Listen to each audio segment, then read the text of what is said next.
Biz kep qaptuan ya. Chiqamdoq. Chang chiqaritayli.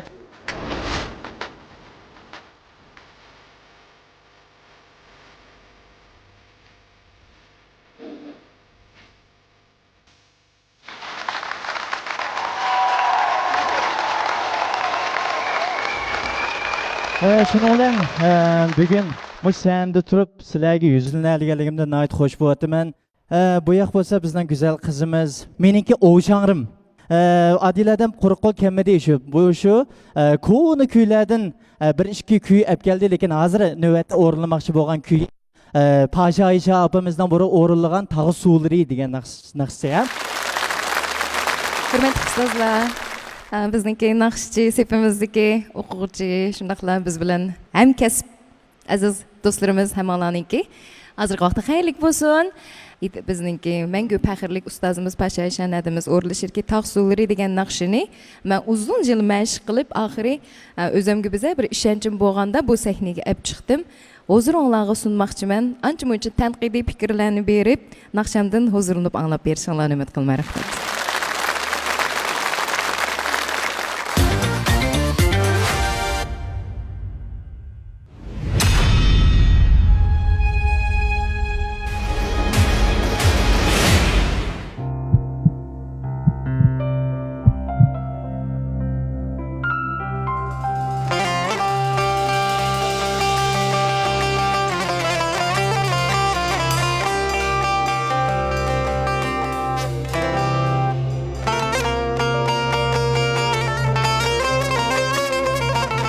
Diyelerek ekip kurduk bu müzikadan mı? Tağ sığdırır.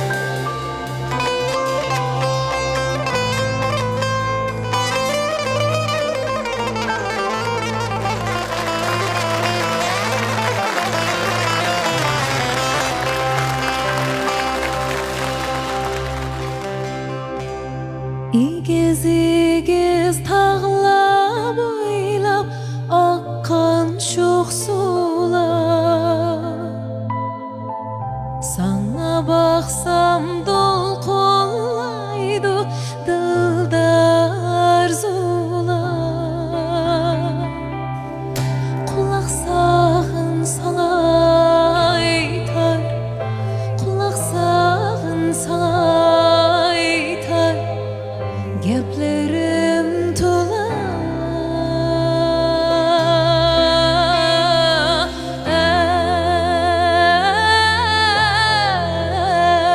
ay geplerim tola.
atayım gül bağlara güller atayım dol kollarımda bağrımı yakayım aslan çıkmaz şu beni şu güzel çağlar şu güzel çağlar Vadimizden bostan bulup yasandı bağlar Vadimizden bostan bulup yasandı bağlar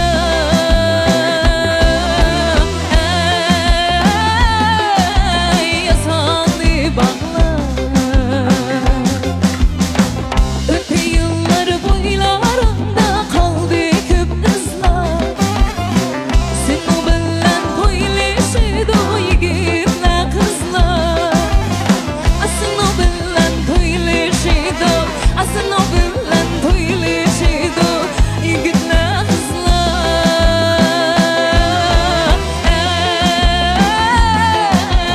Yigitler kızlar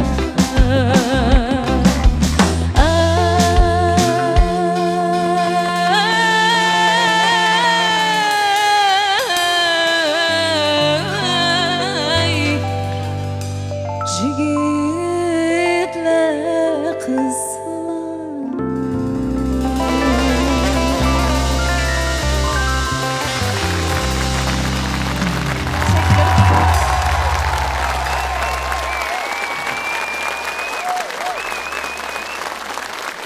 Shunda endi qo'yib ketishchi, bugun o'sha G'azalxon programmamizning bugungi sonida eng qizigan naqsha mush bo'ldi-ku. Aytoldi-ku? Ha. Shunchalik rangdor, shunchalik tezi. Mana naqshini g'oyaga yetkazib aytyaptingiz. Albatta sizni butun xalq yaxshi ko'radigan yaxshi naqshchimiz. Ana mana naqshga kelsak, hammalar o'nglab o'tiribmiz. Buningdan yangi ijodiyatlar bor-da. Bu naqshga davrga moslashgan holda muzikaning tankash qilishlik, muzikani chalg'i asboblar emas. Shu ongning o'ziga mos keladigan holatda yangilik yaratib, davr bilan moslashib, mustaqilsa bo'ladi. Xalq naqshlari bo'lsin, mayli ijodiy naqshlar bo'lsin, ba'zi naqshchilar o'z o'rniga vaqtida o'zining ovoz doirasi yo hissiyotiga tayinib, shunga muvofiq kelgan yaxshi ijodiyatlarni qo'shsa bo'ldi. Mening ko'z qarashim shunday. Demak, mana naqshni hammamizga pishiq naqsha. Pasha Ayshan birinchi qitim aytgan vaqtlarda u changni men chaqan. Shunga shu mezgilda esim kelyapti. Shu vaqtdagi naqshlarning bir-birining esilligi, hozir mana bolalar, yoshlar buni yaxshi ko'rib qaytadan saniga ochiqyapti. Ochiqqandimi yana nurg'un yangiliklarni qo'shibdi-da. Muzikaning boshidagi kirish muzikasi yo'q-da burun. Naqshini aldı bilan bir yaxshi ko'rib, bir eslash hayajonimni bildiray deb qatqandim. Shuning bilan birinchi kupletni udarsiz, hep asti udar bilan aytdi. Demak, birinchi kupletdagi tekstning maqsadini tushuntirish uchun 5 yillar tak kirsa bo'ldi. Lekin avom odamga boshqa bir zo'q berdi-da. Demak, ko'ni naqshga yangidan kuch qo'shdi degan gap. Uning ustiga o'rlashingiz mana yaxshi bo'ldi. Puroq shivirlaringiz mana yaxshi bo'pti. Sizga apirin texnotiklarni tilayman. Yuqorqi gapni ustoz dedi. Endi bu Adile kelsak, Adile bek tirishchan naqshchi deb qarayman. Sababi Adile bizdan boshqa naqshchilarga o'xshash tunji maktabini San'at maktabida o'qigan emas. Asli boshqa kasbda o'qigan qiz bu. Adilani hamda jiq ta'riflamasam nurg'unning naqshlarini hammamiz anglab kelyapmiz. Bir xil o't sakniga chiqqandan keyin o'zini unutib qolgandek naqsh edi bu. Samimiy bo'lgansa bugun ma kiyimlaring. Yulduz qaplığanlı bo'lsana bugun sen hammaning paqirab. Bu bugün bizim kolumuzga düşüp kaldı hem dönür ya. Amal yok edim. İşten nereden algan sen o işten? O modu mu bugun bu yoksuzluktan bo'lgan ish mi? Onun üstüge iştidanın hem yeri yanıdaki meyini nereden salası ya onun? Akit olayım. Adile, Ya. Adile bunu apırıp acı tağ solurgu bir çılap jüp ekir gitti.